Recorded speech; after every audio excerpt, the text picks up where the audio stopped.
అందరికీ నమస్తే. నేను మీ Nagamani. Welcome to Nagamani's kitchen.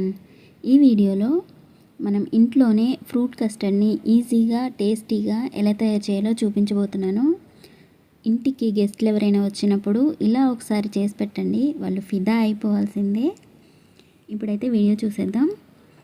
ముందుగా స్టవ్ మీద ఒక గిన్నె పెట్టుకొని 1/2 లీటర్ వరకు పాలు పోసుకొని వేడి చేసుకోవాలి.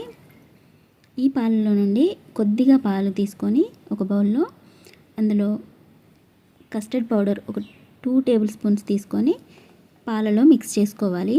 ఇది సూపర్ మార్కెట్స్లో దొరుకుతుంది. ఇక్కడ నేను వెనిలా ఫ్లేవర్ తీసుకున్నాను.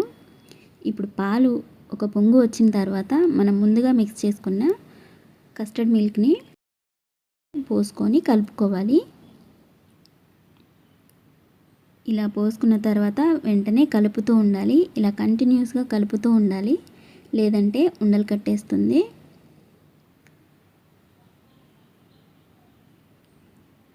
ఇలా కాసేపటికి పాలు అనేవి చిక్కబడతాయి.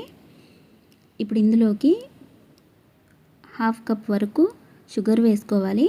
ఇలా షుగర్ వేసుకొని అంతా కలిపేసుకోవాలి. 2 మినిట్స్ మరిగిన తర్వాత ఇది ఇంకాస్త చిక్కబడుతుంది. ఇప్పుడు స్టవ్ ఆఫ్ చేసుకొని చల్లారబెట్టుకోవాలి. ఇలా చల్లారిన తర్వాత పైన మీగడలాగా వస్తుంది. ఇప్పుడు దీన్ని ఒక మిక్సీ జార్ తీసుకొని ఇదంతా మిక్సీ జార్లో వేసుకొని గ్రైండ్ చేసుకోవాలి. ఇలా గ్రైండ్ చేసుకోవడం వల్ల మీగడ తరకలు అనేవి మిక్స్ అయిపోతాయి, అలాగే క్రీమీ టెక్స్చర్ వస్తుంది. ఇలా గ్రైండ్ చేసుకున్న పాలను ఒక బౌల్లోకి తీసుకోవాలి. చూడండి ఎంత క్రీమీగా వచ్చాయో. ఇప్పుడు వీటిని 1 గంట పాటు ఫ్రిడ్జ్లో పెట్టేసుకోవాలి. డీప్ ఫ్రిడ్జ్లో పెట్టాల్సిన అవసరం లేదు, నార్మల్ టెంపరేచర్లోనే పెట్టుకోవాలి.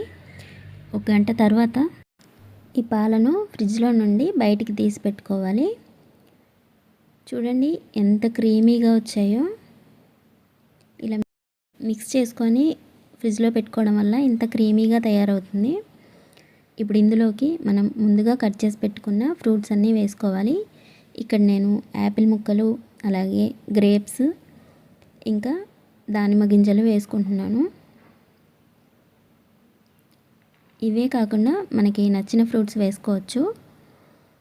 పుల్లగా ఉండే ఫ్రూట్స్ కాకుండా కొంచెం స్వీట్గా ఉండేవి వేసుకుంటే టేస్ట్ బాగుంటుంది. ఇప్పుడు ఇదంతా ఒకసారి కలిపేసుకోవాలి. ఇప్పుడు ఇంకా ఇందులో డ్రై ఫ్రూట్స్ వేసుకోవచ్చు. ఇక్కడ నేను జీడిపప్పు, బాదం, ఇంకా పంప్కిన్ సీడ్స్ తీసుకున్నాను. ఇంతేనండి, మనకు ఫ్రూట్ కస్టర్డ్ రెడీ అయిపోయినట్లే. ఇందులో ఫుల్గా మనము పాలు, డ్రై ఫ్రూట్స్ వేసుకున్నాం కాబట్టి ఎలాంటి డౌట్ లేకుండా దేవునికి నైవేద్యంగా కూడా పెట్టుకోవచ్చు. ఇంటికి గెస్ట్లు వచ్చినప్పుడు కూడా ఇలా చేసి పెట్టుకోవచ్చు.